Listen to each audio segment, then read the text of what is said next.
जय श्री राम सभी भक्तों को, जय माता की। फिर एक नई वीडियो के साथ हाजिर हो गए हैं और आज की जो हमारी वीडियो है, इसमें आप बताइए, हमें जो है ऐसा भी लगता है कि हमारे चैनल पे ऐसे भी बच्चे जो है हमारी वीडियो देखते हैं या माँ-बाप देखते हैं, जिनके बच्चे होते हैं।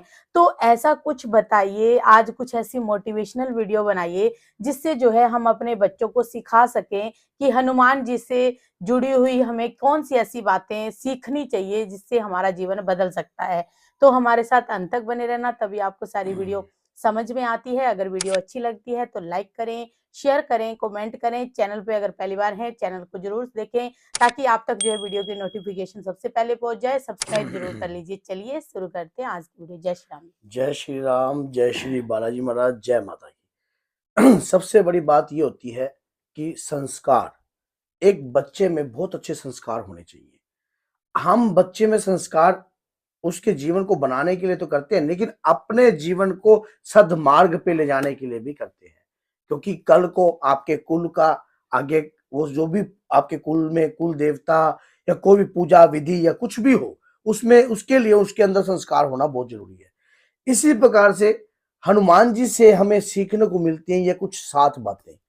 इन 7 बातों को अपने जीवन में हमेशा धारण कर लेना, क्योंकि बजरंग बली ने वैसे तो बहुत सारी बातें हैं, लेकिन कुछ ऐसी ये 7 बातें हैं जो आपके जीवन को बनाने में बहुत ही ज्यादा मान लो आपके सही। लाभदायक बन जाएंगी और आपके जीवन में हर उद्देश्य को पूर्ण करने के लिए ये इनका पूर्ण रूप से सहयोग रहेगा। उन्होंने अपने जीवन के लिए बहुत कुछ त्यागा है और बहुत कुछ पाया भी है। सबसे पहली बात, हनुमान जी में समर्पण जो था वो सबसे पहले था। मान लो प्रभु श्री राम के प्रति सब कुछ उन्होंने समर्पित कर दिया, यहां तक कि वह स्वयं एक राजगद्दी के मालिक थे। आपको पता है, क्योंकि केसरी नंदन। केसरी नंदन भी उन्हें कहा जाता है, और उन्होंने कभी राजगद्दी का लालच नहीं किया। यहां तक कि प्रभु श्री राम के दीवाने रहे हैं शुरू से ही। आपको पता है कि उन्होंने शुरू से ही प्रभु की भक्ति करी है और कभी भी उन्होंने जो है इस चीज की लालसा नहीं जताई। बड़ी सभा में भी जब वार्तालाप हो रही थी, तब भी हनुमान जी के मुख से इस प्रकार की कोई भी वाक्य जो है उत्पन्न नहीं हुआ। दूसरी बात, घमंड। कभी भी हनुमान जी के अंदर किसी भी प्रकार का घमंड नहीं था, चाहे उनके बल का लगा लो, चाहे उनकी भक्ति का लगा लो, चाहे उनकी शक्ति का लगा लो, या किसी भी कार्य को पूर्ण करने का लगा लो। कभी भी उन्होंने हमेशा ही, आपने देखा होगा, ये समर्पण और जो है घमंड, जो भी उन्होंने कार्य किए प्रभु श्री राम का नाम लेकर किए। जब भी कहा कि राम नाम की कृपा है, राम नाम का गुणगान है, जय जय श्री राम, राम नाम के, वही राम नाम ही उनका बल है। फिर सबसे बड़ी बात होती है, उन्होंने क्या करा, शक्ति। उन्हें उनसे आपको शक्ति भी प्राप्त होती है। हर कार्य को प्राप्त करने के लिए उन्होंने अपनी शक्ति भी दिखाई है कि आदमी अगर किसी चीज को चुन ले या किसी को प्राप्त करने की इच्छा प्रकट करे, जैसे कि उन्होंने देख लिया कि मैंने लंका को पार करना है, तो उन्होंने देख लिया कि लंका को पार करना है तो अपनी शक्ति का प्रयोग किया जाता है। ऐसे विशेष उद्देश्यों के लिए शक्ति का प्रयोग किया जाता है, जो कि प्रभु श्री राम के काज संवारने के लिए है। इसी प्रकार से उन्होंने आपको यह चीज भी सिखाई है कि जब आप कोई ऐसी मुसीबत में हो या कोई ऐसा गरीब व्यक्ति आपकी उस मुसीबत से फंसा हुआ हो, तो अपनी शक्ति का अगर आप प्रयोग करते हो, या कि अगर आपको राजनीति में हो या किसी भी प्रकार हो, अगर किसी का भला हो सकता हो, तो शक्ति का प्रयोग करने में कोई बुराई नहीं है, उससे किसी ना किसी का कल्याण भी होगा। फिर उसके बाद है चौथी बात, जो है दया। हनुमान जी में हर प्रकार की दया थी। जब अक्षय कुमार को उन्होंने मारा, तो उन्होंने सबसे पहले दया ही दिखाई। सबसे पहले यही कहा कि मैं तो सिर्फ एक फल अपनी तृष्णा मिटा रहा हूं, आप मुझे ना छेड़िए, मेरा स्वभाव वानर का है। अगर मैंने कुछ नुकसान कर दिया तो उसमें मैं आपसे क्षमा मांगता हूं, लेकिन अगर आप युद्ध करोगे तो मैं भी फिर पीछे नहीं हटूंगा। और उन्होंने जैसे ही देखा, जब उसने युद्ध किया तो अक्षय कुमार को तुरंत मृत्यु लोक में पहुंचा दिया। इसी प्रकार से मेघनाथ के साथ भी किया। शुरुआती तौर पर वो चाहते तो मेघनाथ को मार सकते, लेकिन उनके मन में पता था कि इनका जो वध है लक्ष्मण भैया के हाथों लिखा है, तो उन्होंने वो कार्य को काम गवारा नहीं किया और अपनी दया दिखाकर उसे छोड़ दिया। तो दया भाव जो था हनुमान जी में, हमेशा ही दया भाव हमेशा रहा है। उसके बाद सिद्धियां, हनुमान जी के पास अष्ट सिद्धि और नव निधियां हैं। अगर आप हनुमान जी की पूजा करते हो, उनके अंदर इस सिद्धियों का भी अहंकार नहीं था, जो स्वयं उनको माता सीता ने स्वयं दी कि जाओ तुम्हारा अष्ट सिद्धियों के तुम दाता रहोगे हमेशा। मतलब देने लायक दाता का मतलब कि अगर आप हनुमान जी की पूजा करते हो तो अष्ट सिद्धियों की कृपा भी आपको प्राप्त होती है। और उनकी कृपा अगर प्राप्त होती है, अष्ट सिद्धियां जो है, आपको पता है कि अष्ट सिद्धियां और नव निधियां अगर आपको प्राप्त होती है, जिसमें सूक्ष्म होना, बड़ा शरीर, विकराल, सब जितने भी है इन सिद्धियों के अंदर ही छुपा हुआ है, तो उनका भी अहंकार हनुमान जी में नहीं था।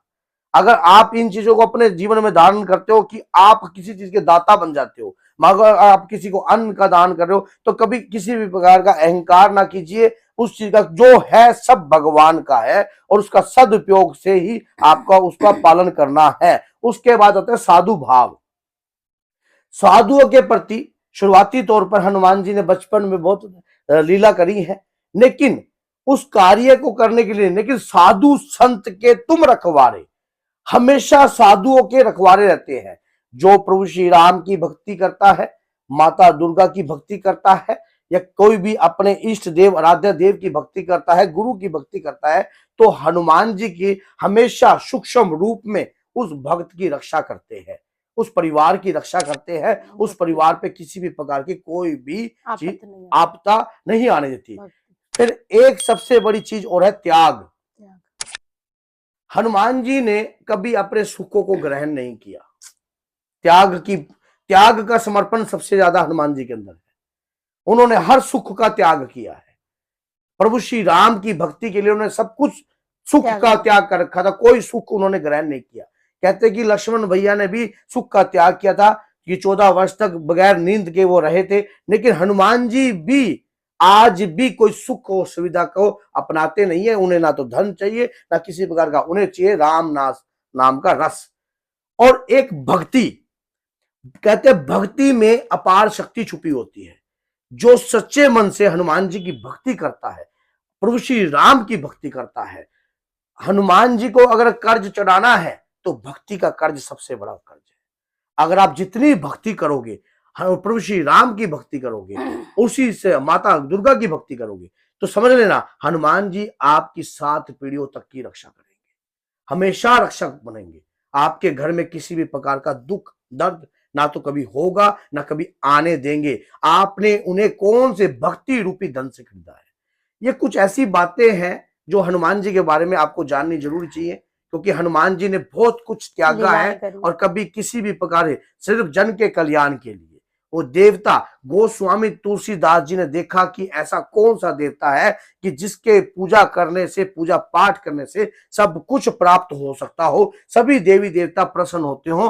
तो कोई नहीं है, एक ही देवता का नाम आया कि और देवता चितना धरिए, हनुमत से ही सर्व सुख करिए। क्योंकि माँ के प्रथम सेनापति वो है प्रभु श्री राम, उनके इष्ट देव है और माता की सदैव कृपा उनके साथ रहती है। और जितने भी देवी देवता हैं वो कभी भी हनुमान जी के साथ विरुद्ध नहीं है, हनुमान जी के हर कार्य में सहमति है। कलयुग के प्रधान रूप के देवता है और ऐसे कलयुग के प्रधान रूप देवता की पूजा करने से आपके ऊपर अपार कृपा होने वाली है। अगर आप पूजा नहीं करते हनुमान जी की और बच्चों को भी नहीं करवाते, तो आज से ही हनुमान जी की पूजा पकड़िए और अपने भूत प्रेत भी नहीं आएंगे। कोई भी भूत प्रेत तो दूर की बात है, सबसे पहले जिस घर में हनुमान जी की पूजा होने लग जाए वहां तो भूत प्रेत बढ़ने से पहले भी सौभाग्य। आजकल के बच्चे जैसे पता नहीं होता तो उनको आगे चल के पता चलेगा। अगर कहीं जा रहे हैं हनुमान चालीसा पढ़ के जा रहे हैं तो बाबा रक्षा करेंगे, क्यों नहीं करेंगे। अगर वो कंटिन्यू हनुमान चालीसा का पाठ कर रहे हैं, कोई उनके साथ बुरा होने वाला हो उससे पहले ही वो बुरा उनकी रक्षा होगी।